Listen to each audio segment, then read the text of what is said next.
Okay. Hello. Oh, more people in the waiting room. Okay.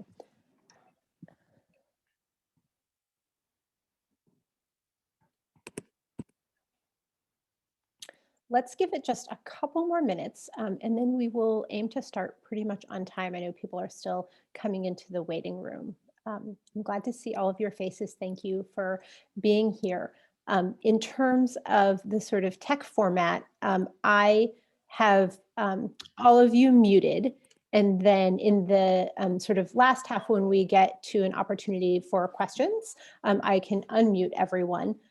In the meantime, if you have a question that kind of comes to mind, we can feel free to use the chat function, and then we'll kind of save till the end, the answering of the questions, but I don't want you to miss feeling like you're capturing something. So feel free to put it in the chat. If you feel more comfortable with your camera on or off, that's up to you. Susan is glad to either see you or not see you. So whatever works for your physical space and for your connection is good for us. Okay, just a couple more people coming in. Okay. I think that we are all in. I'm Destiny Barletta. I'm the Career Community Advisor in Career Education for the Arts, Media, and Communications Group. And I, again, I'm glad to see you all. I hope everyone's term is off to a good start. Susan, with the kind of restructuring due to COVID and the pandemic, for a sort of temporary time period, the college has shifted from 2 semesters to a term system, which you may not have been aware of. So we just started term 3. And so the spring semester will consist of a 3rd term and a 4th term. So students basically are just starting their full week of class for the term. So I know it's been a really busy time, and I'm pleased that you're all able to, carve out a little bit of space to come and participate with us. So I will not take any more time away from you, Susan. I'll let you introduce yourself and begin. And like I said, we'll do questions in the end. Yeah, fabulous. Well, it's so nice to be here today. It is always a pleasure to reconnect with the Wellesley community, whether it is with current students, whether it's with my classmates from the class of 1996, or whether it's being back on campus. And Destiny had reached out a few weeks ago and was really happy to be able to make this work, because when I was a Wellesley student, I don't think I had any idea how one would build a career in retail and fashion. I loved my Wellesley experience. I was passionate about my major and my classes, and really just starting to tease out where maybe I wanted to be professionally. And it looks today somewhat what I thought it might look like, but also very different in some ways. So what I thought I would do for today's conversation is give a little overview of my background and how my career progressed post-Wellesley, and then answer questions from all of you. I've had the chance to participate in the senior support group this year, and have met 2 lovely women who, as seniors, have identified that they're interested in this field. And it's been great to hear their questions, their interests, their concerns. So I'm happy to help wherever I can today, and then also make myself available if after this conversation there's anything anybody would like to follow up on. So I am class of 1996, which means my 25th reunion is this year, which is hard to grasp. I was an American Studies major at Wellesley, and I picked a major really based on my personal interests and passions. And it was the perfect major for me. I had the opportunity to dive into classes in history and art history and poli-sci, and this very holistic approach. I loved the work I did, the professors, the research, and really felt that Wellesley gave me the best possible liberal arts experience. And I always saw that as a springboard to whatever I might want to do professionally. Probably by my sophomore and junior year, I had an inkling that I wanted to explore business as an opportunity, but I really didn't know what what that meant. And I knew that I had strong critical thinking and analytical skills. I was a good writer and communicator, but how would that all shape into a business career? I wasn't entirely sure. When I was at Wellesley as a junior and senior, there was a tremendous interest in two pathways in business: investment banking and management consulting. And I had realized very early on, I probably wasn't the right profile for investment banking, but management consulting intrigued me. And I viewed it as an opportunity to segue from Wellesley into the world of business and gain that very broad-based exposure to industries, companies, business challenges. When I was a student at Wellesley, there was not the program or the cross-registration with Babson that you have today. There was just less of a focus on business as a pathway coming out of Wellesley. I'm not going to be able to articulate all of the things that I know that are offered to today's students, but I've definitely seen that the college has done more to help broaden thinking about sort of that pre-business education and experience while you're Wellesley students. And I think that's a great thing. So coming out of Wellesley, I did enter the field of management consulting, and I worked for a couple of years for firms in the Boston area.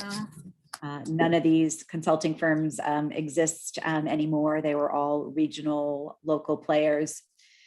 The benefit to this experience was that I could immerse myself in business, and I had a chance to gain exposure to industries like financial services, healthcare, consumer sector work. It corroborated that I definitely have more of a consumer-centric mindset, ruled out me being an expert in financial services, and exposed me to just interesting companies. I worked for some established Fortune 500 companies like Gillette and Fidelity, but also worked for some startup businesses who in the late 1990s, early 2000s were a part of the emerging tech scene in the Boston area. What I did realize, though, as a young professional in management consulting is that I was missing certain fundamental skills in business that I saw some of my peers having been able to gain through their own academic experiences that had been less focused on liberal arts, perhaps more a Bachelor of Science program, or perhaps they'd even been finance majors as undergrads. So probably 2-3 years out of business school or out of Wellesley, I began thinking about business school as a possibility. It seemed like the logical step to go back to school, get an MBA, to be focused on all of those skills that would round me out as a professional and really build on my Wellesley experience. I thought Wellesley served me very well in consulting in terms of being an effective presenter, being great with research. I worked well with teams. Oftentimes, people on my teams were significantly older than me, both my internal team as well as the client team. But just in terms of marketing frameworks or how to analyze a profit and loss statement, that wasn't a skill that I had coming out of Wellesley. So I applied to MBA programs. I actually looked to start my MBA initially in the fall of 2000, but there was so much happening in the space that I was in at the time. It was the first internet boom, the first internet boom and bust. I decided to postpone business school and applied again, and then started at Harvard Business School in the fall of 2001, which was a really interesting time to be starting a graduate school program. We were going through that first internet bubble. That bust that I had mentioned had just happened. We were seeing a recessionary period in the economy. And of course, 9/11 happened in September of 2001. So I started Harvard Business School at a time when I think there was a lot of introspection about what people wanted to do professionally. And I definitely started business school thinking that I would go back into management consulting, probably wanted to steer myself more into the consumer sector, but had liked it well enough to think that it might be a good place to return for a couple of years. But the more I started taking classes as a business school student, particularly as a second year, the more I began realizing that the topics that get me excited are certainly related to consumer brands and consumer issues. But I'm a person at the end of the day who thinks about the retail sector and fashion, and really the convergence of business with fashion. That's always excited me as an individual. And I began thinking about, well, how could I do something professionally that would allow me to tap into this interest, use my Wellesley education, use my business school experience. And I think other people in my class at HBS were having similar conversations. There was a surge in students participating in actually a fashion and apparel club at Harvard Business School, which I'm not sure when it started, but it was a relatively new addition to the community. There was also a luxury club at Harvard Business School at the time. So I was participating in these extracurricular groups, and then had a really cool experience my second year. I was in a consumer marketing class, and we had to take on a term project. And two of my classmates and I had been fascinated by the turnaround in the 1990s of the Burberry brand under Rosemarie Bravo.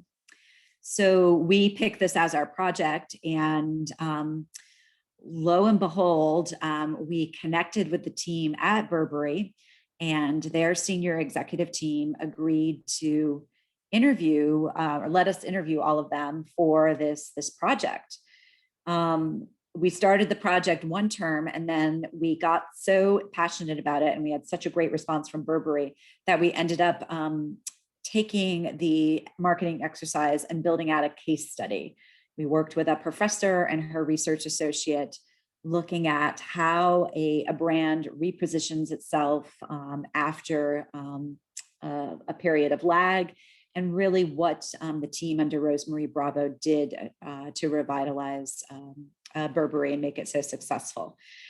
So I was doing these things in the classroom, out of the classroom, and put energies into this search, a job search. My second year, I said, gee, I would love to go and be a part of this business sector, and how do I make it happen? While I was as a student, I mentioned this fashion and apparel club. We had a guest speaker one day, and it was the CEO of the Lilly Pulitzer brand. And I had been somebody who was always really intrigued by the brand's story, this heritage brand being revitalized. I went to the lecture, and the CEO said that Lilly Pulitzer was hiring MBAs and building out their management level with MBA talent. And just a light went off in my head. I was like, oh my goodness, this is what I want to do. This is the perfect brand opportunity for me. And it really felt like Lilly was a company where I could be a part of something within the fashion world, but really tap into my business experience. It took me it's probably from October of 2020 or October 2002 until June 2003 before I actually got myself a job at Lilly Pulitzer. And it was definitely a lesson in persistence. I think I wanted Lilly Pulitzer more than they wanted me to start, but it all worked out in the end. And that was the start of my entry into the world of retail and apparel and what I'll call loose fashion. I worked for Lilly Pulitzer for a number of years. That was apparel and accessories based. I then segued into working for a number of accessories brands, some doing footwear, some doing baby product. And now I actually work in home textiles. So my career has morphed across product segments, apparel to accessories to now home. And while I've always worked with strong brands, I went from Lilly Pulitzer to working with brands like Sperry Footwear and Pendleton Apparel. I now work with Ted Baker and Lacoste and the brand Splendid. I've never been in high fashion. I've never worked for Gucci. I've never worked for an LVMH brand. And there definitely is a difference in working on the side of the sector that is high fashion than what I do. But I think if you're thinking broad terms in how to get into the consumer space and touch on this world, there's definitely some analogous situations and approaches. Currently, I'm a senior vice president of a home textiles firm in New York City. We make bedding and bath products that we sell under brands, Lacoste, Ted Baker, but we also do a lot of private label. So we'll work with Macy's on their #1 sheet program. We also do both omni-channel business, which is working with retailers on their store and online strategy, but we've increasingly moved into pure direct-to-consumer, working with Amazon, Wayfair, working with the traditional retailers to drop ship inventory.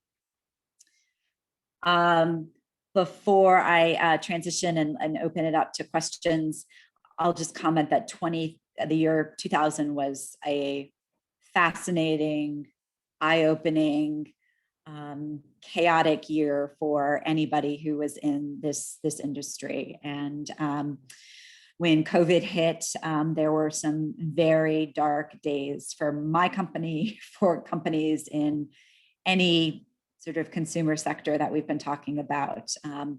As stores began closing, you just immediately saw this flood of canceled orders for your business. There was this feeling of, where's the business going to come from? How do I manage this inventory that I've brought in?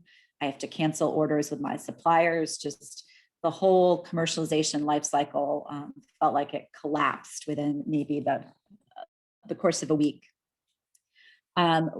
What was fascinating about the home sector was that we quickly discovered that we were all on lockdown and people were in their homes more. So the products that my current company makes, sheets and towels, they immediately began to sell well online, and they've done well throughout the pandemic. So while we haven't recouped all of the business, or while we weren't able to recoup all of the business we had planned for 2020, we definitely made some of it up as the consumer realized, well, there's a new normal, and I have people who've moved back into my house, or our whole family now is here 24/7. We need a few more options for sheets, or people just saying, oh my gosh, I'm sick of the decor in my living room. I want something fresh to update the business.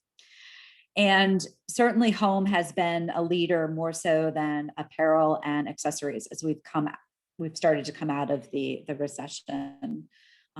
New challenges have emerged for 2021. There's been quite a bit of supply chain disruption with Asia manufacturing, which has been just another interesting component. We know the demand is there, but we are now struggling to get supplies or get finished goods from overseas. The factories are at capacity. The freight providers are also at capacity, gouging us for price. So new challenges. And I think one of the things that I do really love about my job is that I'm always learning and being exposed to new facets of the business. And what made me someone who wanted to embrace Wellesley and all of that rich educational experience within Wellesley, I've found that I've been able to carve that out within my professional life, to be in a role in business that taps into consumer or taps into personal interests as well as professional interests, keeps me learning and thinking, and is always linked to the consumer and trends in some way. I've gotten to do some really interesting things out throughout the course of my years in fashion. So I found it rewarding, not perfect. No job ever is, but I think it's interesting to just see how I was able to take my Wellesley experience and craft it into something that has been a meaningful profession. So I'll stop there because I'm sure that you all have many questions, and I would really love to tailor this to however I can be most helpful to you. And happy to talk more about my experiences, make suggestions on tools and resources, whatever is top of mind. So Maddie is asking, what spurred my transition into the home sector, and what's your favorite part? So I have always been attracted to heritage brands or rich brand stories. So if we take that example of me working with my classmates on the Burberry case study, I was just fascinated by that history of going back to the 19th century and Burberry originally making jackets for sea captains and other people working on boats to becoming this prestigious brand, which hit a slip in the 1980s, and how they resuscitated themselves. So I never thought I would work for a home textiles company, but my current firm, Sunham Home Fashions, approached me, and I was attracted to their brand portfolio. At the time, they were working with Lacoste and Hugo Boss. And as multi-billion-dollar global brands, thought, gee, this would be an interesting exercise to work with these brands on developing a home line for the North American market. And the work I've done for them has been specific to North America. And it was also, I knew going into the job, an opportunity to build out new branded relationships. I really like business development and thinking through how you create new opportunities, brand extensions, new product categories. So I came to home in kind of a roundabout way. But what I have learned through my career is whether I'm working with Lilly Pulitzer dresses, Keds sneakers, or Lacoste sheets, the product is different, but it's the same commercialization life cycle. The same concepting and strategy work is happening up front. Then it moves into product development and sourcing and design. And then there's a sales and marketing component. And I think whether you all are interested in luxury retail, you're looking to do something entrepreneurial, or you're interested in some of the brands that I maybe have talked about, it's a very similar process at the end of the day. So once you become familiar with it, I think there is fluidity, and I appreciate that. I'm somebody who has enjoyed the fact that I've been able to be nimble, and sometimes I do miss apparel. A home probably doesn't move as quickly in terms of trends. But then on the flip side, home was a little more sort of recession-proof during the COVID downturn, and we benefited from being an item that people always need to draw upon. Let's see. So Zoe asks, is the fashion industry as cutthroat as I hear it is it very devil wears Prada? So I think that's an interesting, a really interesting comment, because I don't think, of course, this was, Devil Wears Prada was a movie, and a lot of artistic license taken there. I think that some of the scenes in the movie of, being at the entry level and having to work your way up, the different cross-functional teams coming together, I think that's very true to life. But I've been fortunate that I've worked throughout my career with, at the end of the day, what I'll describe as nice people, and that's important to me. I don't want to work with people who are jerks at the end of the day. I think life's too short to be putting yourself in that type of work environment. Certainly, I've encountered some personalities throughout my career that I could do without, but I think for the most part, I've been fortunate. And I think what's been really interesting over the last 10 years is that if you think about the industry, there have been so many interesting disruptors and startup entities within the business, whether it's, and this isn't pure apparel, but whether it's Warby Parker in eyewear, or Bonobos, or Brooklinen is a brand I think is doing a bang-up job in home. People are coming into the outside, people who did not take traditional paths through the world of retail and apparel. So they're bringing a different mindset into the table, and they want to create and do things differently. And I think that has changed the tone and the environment. And those three companies that I mentioned, their founders, their executives, I believe, have made a very conscious effort to build out strong corporate culture, places of inclusivity and diversity, and they want to be different. So I think there has been good change, and I see that continuing to happen. Let's see what else. Rachel, she asks, do you think the switch to remote for many in your industry will be permanent, or is there a necessity for physical office? So this is a great question. We are talking a lot about this right now. My office closed in March, and we have an office in Manhattan, which is a showroom. It's a customer-facing environment, showroom and offices. But then Sunham, by the nature of our work, we have a warehouse and office in New Jersey.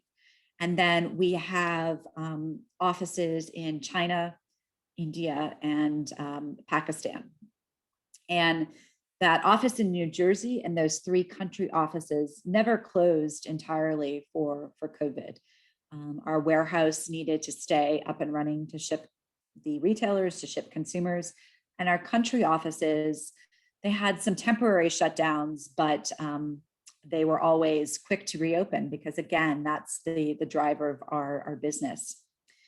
In New York, we are currently on a hybrid model where we are managing the number of people in the office on a daily basis, but we're not seeing customers in our offices, and it's not clear when that will happen again.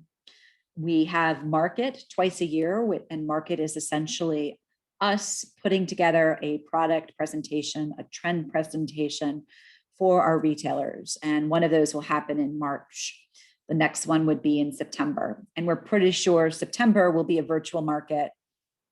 Are we looking at maybe face-to-face for March 2022? We just don't know. I think it's going to be a slow process to come back to some of those older ways of working. People have to be comfortable being in group settings again. Some of the office spaces, certainly in Manhattan, smaller environments. So there's going to be a testing period, a little wait and see what happens. We've also really discovered there's a lot we can do over Zoom or over Teams.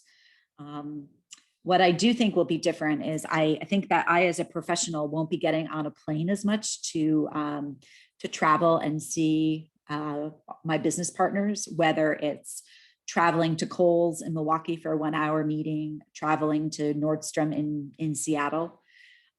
I think we're all just going to say going forward, gee, if we've got an hour discussion, we can do that on Teams. Maybe we send samples ahead of time, or find a way for the retail partner to touch and feel product. But we spend a lot of time traveling and a lot of money doing that, and I think there'll be some reassessment there. Let's see what else.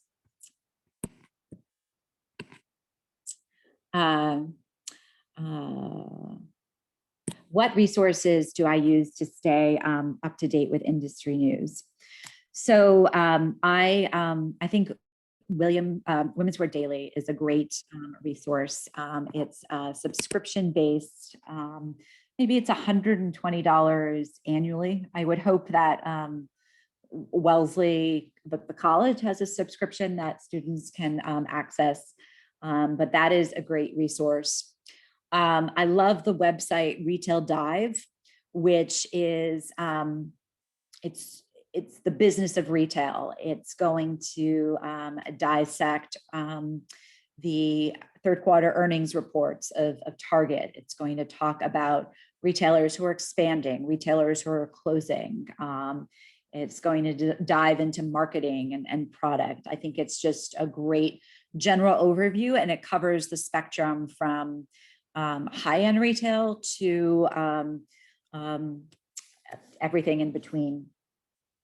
There is another digital publication called Sourcing Journal that I like as well. And I started my career very much in sales and marketing, but as I've broadened my experience, my role has encompassed more of product development and sourcing. And these articles will be business focused, but talking about maybe how Nike is looking at sustainability, or how particular brands are thinking about moving sourcing out of China into other global communities. It offers a very holistic world perspective. I love the podcast, How I Built This, and not that it's just focused on retail and apparel and fashion, but just fascinating to hear how founders, creators build a business, build a brand. And definitely there are lessons that somebody might be talking about a product completely different to what I do, but there's a learning point in the conversation. So those are a couple of things that I find helpful. So a question popped up that asking, what technical and soft skills do I believe are most successful for the industry? In terms of soft skills, I go back to the attributes and tenets that Wellesley is focused on building on its students and its leaders. First and foremost, analytical and communication skills. I find that people don't always know how to communicate effectively, whether it's a presentation or a business email where you need to clearly delineate, articulate a problem and a solution. So I do think at the end of the day, the types of approaches that everyone is taking to their Wellesley classroom, Wellesley internship experiences are very applicable to the business world. I, as a Wellesley student, never did Excel, and I started learning Excel when I was in management consulting. I did a lot of PowerPoint in management consulting. So my business school curve was learning some of those tools that I think students today, you're already well equipped there. That sort of speaks to being a student 25 years ago. And I see the younger generation is much more skilled when they come into our company out of college or out of an MBA program. I do think that having just being technically savvy, digitally savvy, I find this true, and you would certainly find it true coming out of Wellesley, that the older generation knows less about how technology is being used, and you all have a great role to play in helping to just be informative, sharing information, suggestive of new ways of thinking about using technology to make business better, easier, more creative for retailers and customers. Hi, I want to say my question verbally. My name is Ira. Sure. I'm a junior at Wellesley and I'm an architecture major.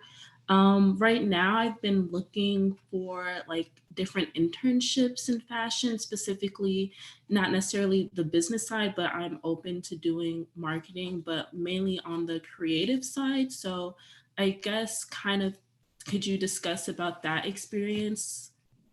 Absolutely. And I'm glad you brought up creative, because while that isn't so much my experience per se, I did want to speak to it. So I have worked with a number of colleagues who leveraged either Parsons School of Design in New York or the Fashion Institute of Technology in New York. And I think either of those could be great resources if thinking about graduate school, or potentially even trying to scope out an internship. I don't know if they have resources that they would make available to the broader community. I think there are also a lot of ways to get involved, get a foot in the door with design if you have done any graphic design at Wellesley, or even some studio art classes. Could see an opportunity to come in at the ground level and get exposure. I'll use Lilly Pulitzer as an example. At Lilly Pulitzer, we had print designers and we had pattern designers. And a print designer would create that fun, whimsical print. The pattern designer would actually be determining the silhouette for a dress or whatever it might be. And we used to bring in art students to be involved in both of those roles. It was a way that they could use the art skills that they were developing in the classroom and get just exposure to how one starts translating art skills into the world of apparel. So that's one example. I think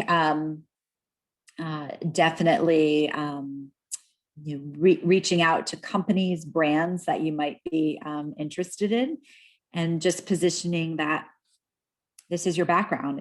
It's architecture, but you have an interest in testing out something. And I think there is an opportunity for exploratory conversations to get a sense of how you might be able to combine your skills with some of these entities.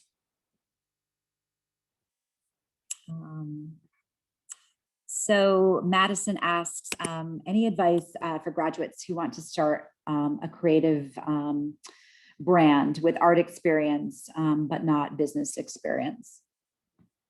So I think I really applaud individuals who are entrepreneurial and have a creative concept vision to bring to life. I think what I've definitely seen is that it's a hard process, and there's a lot of luck involved, and just many more variables than one would imagine. And I say that coming at it from somebody who's worked with established companies, not startup companies, and just seeing how difficult it can be to bring a concept to life when you've got the resources and structure behind you. As somebody whose strengths are artistic, not business, I would encourage you to think about maybe looking at a partnership where somebody can come to the table and bring some of that business mindset to merge with yours. You're going to maybe be the creative driver, the creative muse behind the brand. But ultimately, as you pitch this concept to whether it's consumers, retailers, or investors, somebody is going to be looking for you to build a business case and talk about how you're going to take this vision that you have, bring it to life, execute against it.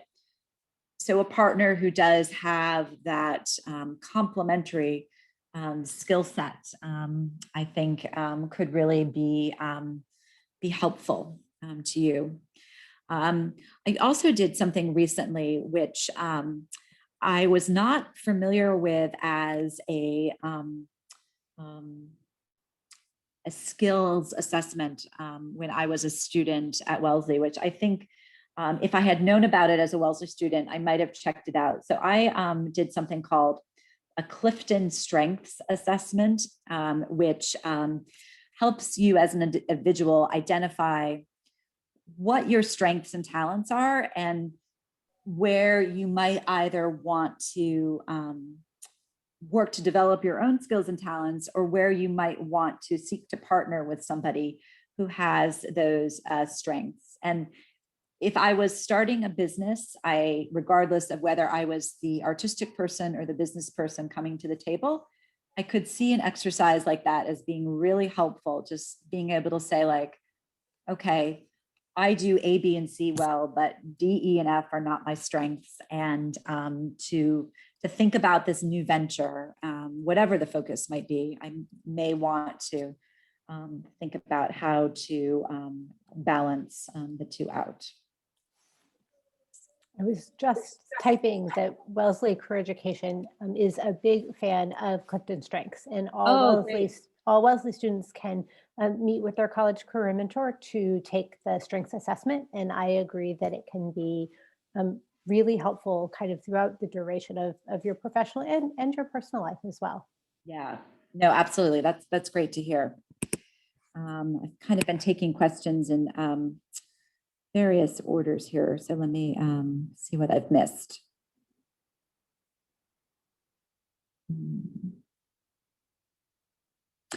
Somebody asked about applying to business school after graduation. So I do think that business school is a great option to consider.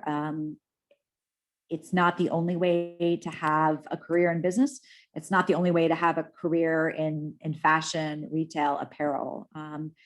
Many of the individuals that I work with chose not to go to business school. For me, it was the right path to take. I said, gee, I have a certain skill set that Wellesley provided, but I want to bring additional skills to the table.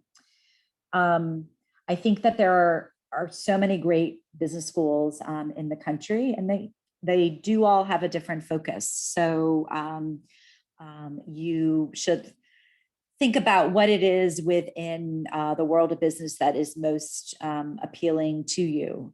Harvard is traditionally known for general management, Northwestern for marketing. Other programs are more tech focused. So thinking about maybe how you want to customize your experience. I also think there's an advantage in targeting a business school that's in the geographical location where you think you might want to be post business school. It's not to say that's imperative, but a California-based business school is going to have more California companies who are actively recruiting, and it could be an advantage to you. The other thing that I personally felt with my business school experience is I was 5 years out of Wellesley when I went back, and that happened because of the timing of what was going on in the business sector at the time. But I think the ideal period to go back is probably 2 to 3 years out. I think maybe 3 is the sweet spot. You want to have had a couple of years experience post Wellesley to gain some real world experience. But I did find that being 5 years out, I had already really started to work very much as a team leader, team manager, and had gotten used to this sort of work routine that it admittedly made it hard to transition back to being a student. It all came together fine in the end, but I think maybe that sort of 2-3 year range, you're just a little more familiar with the student lifestyle. And it also means you're coming out of your MBA program when you're in your mid-20s versus your late 20s. And I think there's something to be said for having that MBA and being able to get a few years experience as you're going into your 30s. But that's just my personal opinion. Destiny flagged that there are still some other questions here. And if you want to call one out, Destiny, let me know. I think Stella had a question, which was really interesting. She says, what are the key differences between working on business strategy in-house for a fashion brand, for example, Lilly Pulitzer, versus in your current company where you collaborate with multiple brands and retailers? And she is a junior, and she's kind of trying to understand these differences as she thinks about her potential career path. Yeah, that's a great question. So at Lilly, we defined the creative strategy, and that was guided by the brand's overarching vision, what the brand has historically stood for, but also how we wanted to define the brand for the next generation of consumers. Lilly Pulitzer had a creative director whose job was to shape that vision, and she would work with product design, marketing, and sales to make that vision come to life. And as an employee of Lilly Pulitzer, I really felt at the end of the day that I was a kind of trustee of that brand vision, helping anyone that the brand interacted with understand what Lilly stood for, what we aspire to be, our values, our attributes. So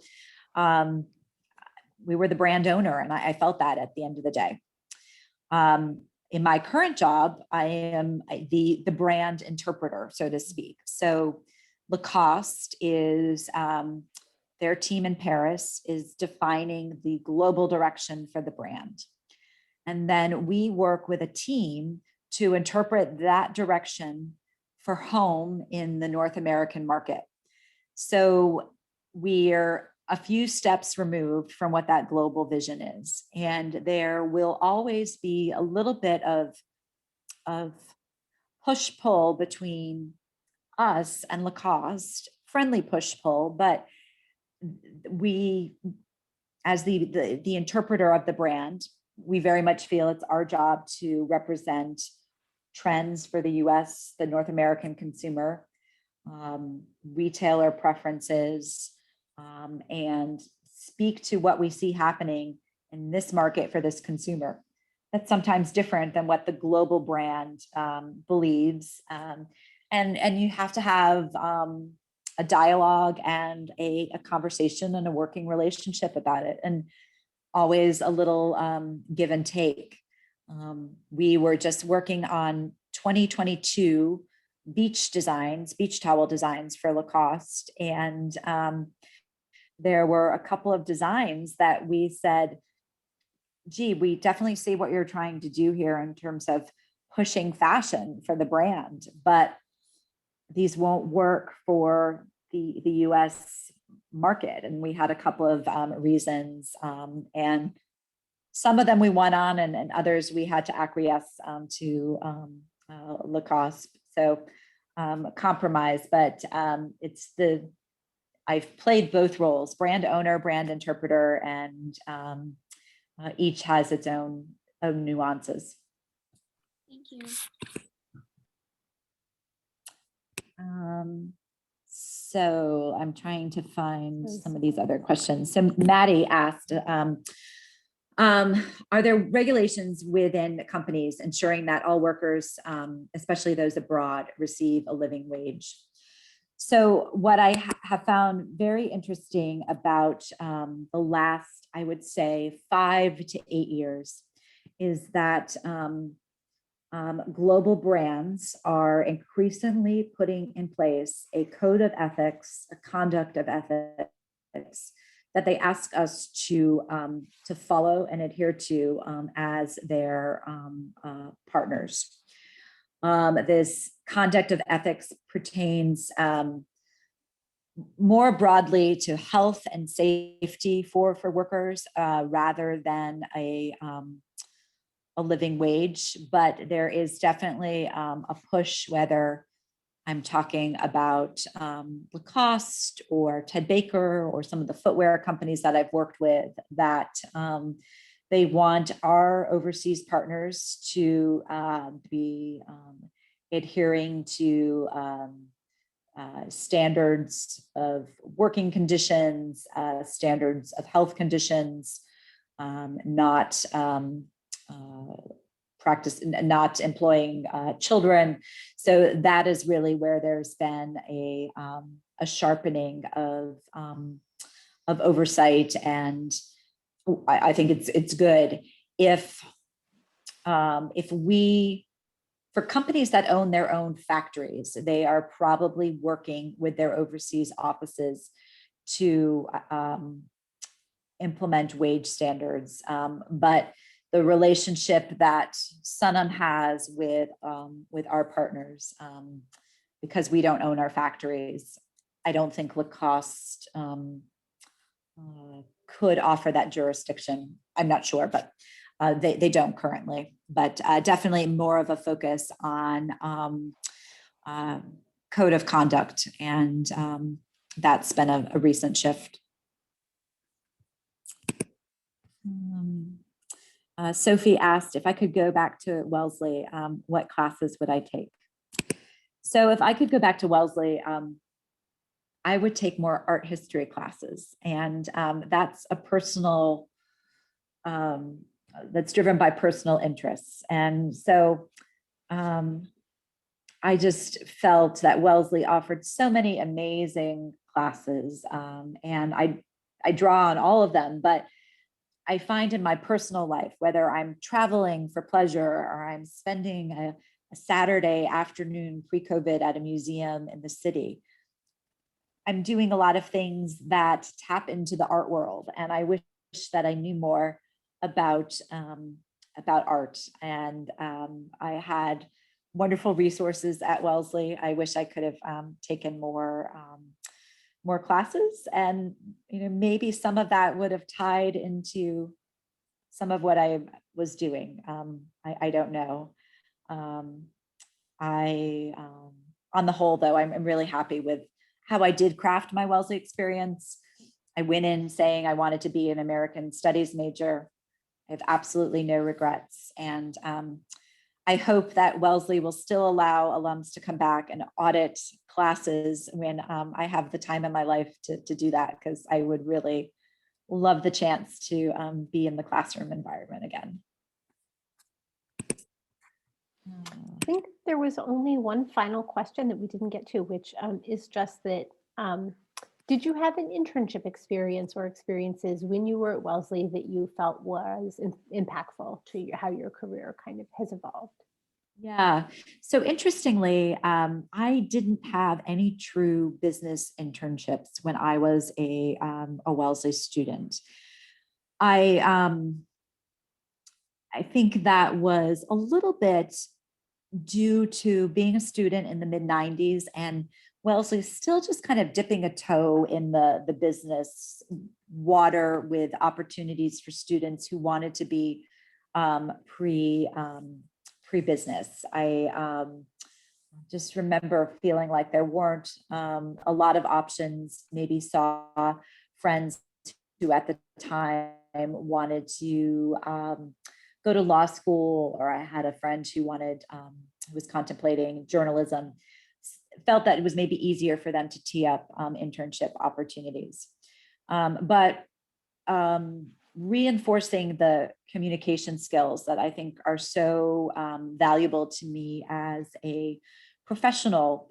I worked in the Wellesley admissions office and I was a tour guide, and part of my job is sales, and there was a sales component, a soft sales component to being a Wellesley tour guide. I wasn't trying to convince people to hard and fast come to Wellesley, but I was trying to put a positive spin on the school and present it in a compelling light to have families and students consider it. And I definitely think that that experience shaped my ability to have conversations where I'm selling and marketing a product today. So in a roundabout way, I definitely was gaining some Wellesley experience that impacted me.